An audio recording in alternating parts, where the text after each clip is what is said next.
बच्चों, अ, अपना द्वितीय वर्ष में सेकेंड पेपर में भारतीय राज्य व्यवस्था के अंदर जो राष्ट्रीय आंदोलन का विषय चल रहा है, अ, उसके अंदर अपन अब गांधी जी के द्वारा किए जा रहे आंदोलनों की चर्चा कर रहे थे। 1940 तक की घटनाओं का उल्लेख अपन ने किया। अपन ने देखा कि किस प्रकार से राष्ट्रीय आंदोलन आगे बढ़ा 1940 तक, और उसके बाद जो है वो राष्ट्रीय आंदोलन अपने निर्णायक चरण में पहुंचा। 1940 में, जैसा कि मैंने पहले बताया था, मुस्लिम लीग ने जिन्ना के नेतृत्व में अपने लाहौर अधिवेशन में द्विराष्ट्र का सिद्धांत प्रतिपादित किया। ये स्पष्ट था कि ये जो आंदोलन था, मुस्लिम लीग का सांप्रदायिक आंदोलन, अलग पाकिस्तान की मांग का आंदोलन, वो कुल मिलाकर अंग्रेजों की शह पर हो रहा था। और इसलिए गांधी जी ने अंग्रेजों को कई बार बहुत चेतावनियां भी दी थी। और 1939 में जब द्वितीय विश्व युद्ध छिड़ गया तो अंग्रेजी सरकार ने ये कहा था कि द्वितीय विश्व युद्ध समाप्त होने के बाद भारत के प्रश्न पर विचार किया जाएगा। लेकिन गांधी, नेहरू और कांग्रेस का ये कहना था कि यदि द्वितीय विश्व युद्ध, जैसा कि अंग्रेज बता रहे थे, स्वाधीनता की रक्षा के लिए है, स्वतंत्रता की रक्षा के लिए, फांसीवादी ताकतों के खिलाफ है, तो ऐसे में ये सब तो भारत के ऊपर भी लागू होता है। भारत को भी स्वाधीनता देनी चाहिए। फिर उसके बाद भले भारत शहर से इस लड़ाई में शामिल हो सकता है, लेकिन एक तरफ तो आप स्वतंत्रता की लड़ाई लड़े और दूसरी तरफ आप भारत जैसे बड़े देश को गुलाम बना कर रखें, तो ये तो नहीं चलेगा। ये कांग्रेस ने इसके ऊपर कई बार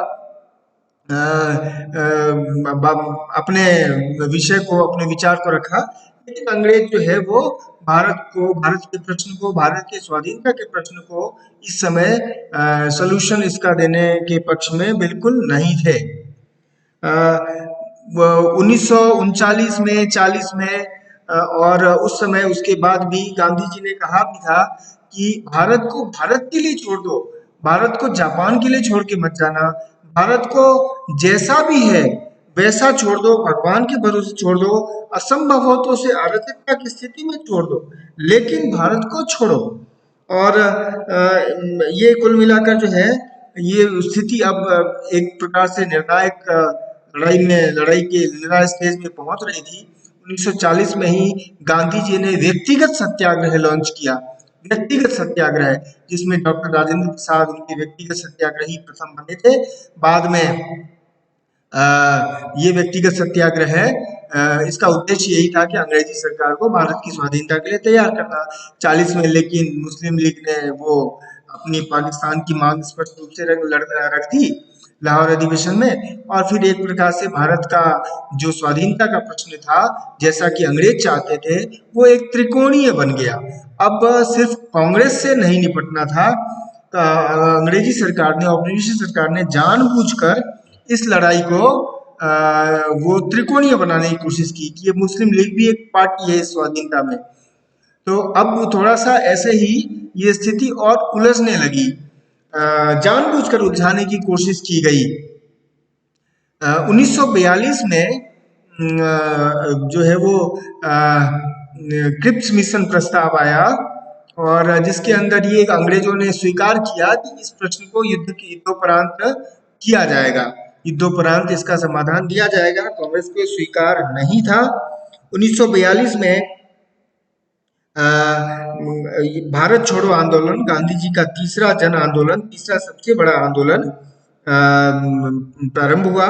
7 जून 1942 को ही महात्मा गांधी ने अपने एक लेख जो उन्होंने हरिजन में लिखा था, उन्होंने लिखा कि मैंने बहुत प्रतीक्षा की कि विदेशी शासन को हटाने के लिए देश अहिंसात्मक शक्ति पैदा करे, परंतु अब मेरा विचार बदल गया है। मैं सोचता हूँ कि अब मैं और प्रतीक्षा नहीं कर सकता, और प्रतीक्षा करने का अर्थ होगा विनाश की प्रतीक्षा। इसलिए मैंने फैसला किया है कि कुछ खतरों पर भी लोग अब गुलामी का विरोध करें। और जो क्रिप्स प्रस्ताव से क्रिप्स आयोग आया भारत, सर स्टैफोर्ड क्रिप्स के नेतृत्व में, वो भी असफल रहा अपने भारत की इस जनाक्रोश या जन असंतोष को शांत करने में। 14 जुलाई 1942 को वर्धा में कांग्रेस की कार्य समिति ने भारत छोड़ो का प्रस्ताव पारित किया।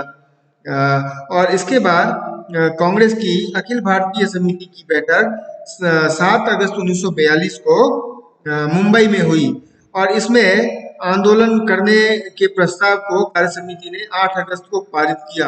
इस प्रस्ताव में कहा गया था कि भारत में ब्रिटिश शासन का तुरंत अंत होना चाहिए। यह भारत तथा मित्र देशों की सफलता के लिए आवश्यक है। मित्र देश मतलब वही जो युद्ध में शामिल थे, फांसीवादी जर्मनी, इटली के खिलाफ, उसके खिलाफ। इस शासन को जारी रहने से भारत का निरंतर पतन हो रहा है और देश अपनी रक्षा के लिए कमजोर हो रहा है।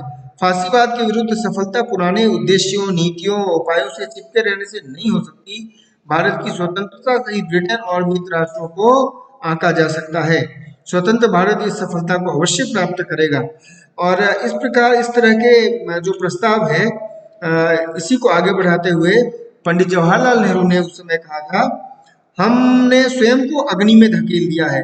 या तो हम सफलतापूर्वक इससे बाहर निकल कर आएंगे अथवा इसी में समाप्त हो जाएंगे। तो स्पष्ट था कि अब कांग्रेस और राष्ट्रवादी निर्णायक मूड में थे कि अब स्वाधीनता की लड़ाई निर्णायक रूप से लड़ी जाएगी।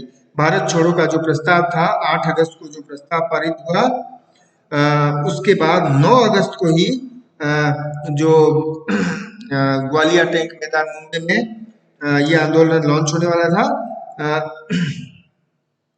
इससे पहले कि गांधी जी वायसराय से मिलने का प्रयास करते मिलते 9 अगस्त 1942 को गांधी जी तथा कांग्रेस के सभी प्रमुख नेताओं को बंदी बना लिया गया। सरकार ने बड़े नेताओं को, जितने भी बड़े नेता थे, उनको बंदी बना लिया और कांग्रेस को गैर कानूनी संस्था घोषित कर दिया। तो आंदोलन लॉन्च हुआ, लेकिन इतने बड़े आंदोलन को प्रारंभ किया गांधी जी ने करो या मरो का नारा दिया। करो या मरो का मतलब भी उनका शांतिवादी था। करो यानी कि देश की स्वाधीनता के लिए आप प्रयास करो और उस प्रयास में यदि आपको मृत्यु भी का भी वरण करना पड़े तो वो भी सहज रूप से स्वीकार करो।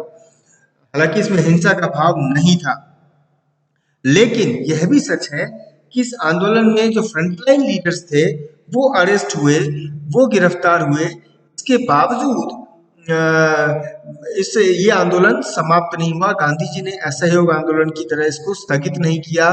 कई जगह हिंसा भी हुई, कई जगह स्वतंत्र सरकारें स्थापित कर दी गई। मिदनापुर, बलिया, तालचेर, वहां पर अंग्रेजी राज के स्थान पर स्थानीय स्तर पर सत्ता स्थापित कर दी आंदोलनकारियों ने। लेकिन हिंसा भी हुई कई स्थानों पर, लेकिन गांधी जी ने इस आंदोलन को स्थगित नहीं किया। जो बड़े नेता थे उनको अरेस्ट होने के बाद एक योजनाबद्ध तरीके से जो द्वितीय पंक्ति के नेता थे वो अंडरग्राउंड हो गए, वो भूमिगत होकर आंदोलन चलाने लग गए। अरुणा आसफ अली, उषा मेहता ने रेडियो स्टेशन, गुप्त रेडियो स्टेशन का संचालन किया और उसके माध्यम से इस आंदोलन को बढ़ाया। और 1943 तक तो इसमें कई सारे हिंसात्मक रूप से भी ये आंदोलन आगे बढ़ा। एक अनुमान के अनुसार एक पुस्तक द इंडियन रिवोल्ट ऑफ 1942 में लिखा गया है कि इस आंदोलन में पुलिस ने 538 बार गोलियां चलाई और कम से कम 7,000 व्यक्ति मारे गए।